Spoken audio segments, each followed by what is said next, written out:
शामिल कहते हैं रहीम यार खान से शफीक अहमद मुगल की रिपोर्ट के मुताबिक डिप्टी कमिश्नर जहीर अनवर जप्पा ने मुख्तलिफ सरकारी दफातर का अचानक दौरा किया, जहां महकमा ज़राअत, लाइव स्टॉक और एक्साइज के दफातर में हाजिरी चेक की गई।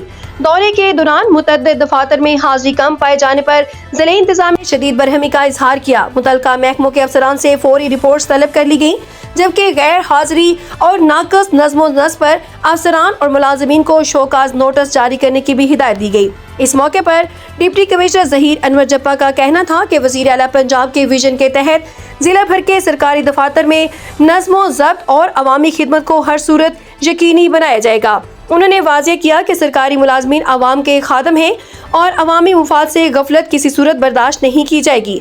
डिप्टी कमिश्नर ने हिदायत की है कि तमाम सरकारी दफातर में नज़्म ज़ब्त, वक्त की पाबंदी और हाजिरी को हर हाल में यकीनी बनाया जाए, जबकि अफसरान अपने दफातर में सफाई सुथराई पर भी ख़ुसूसी तवज्जो दें।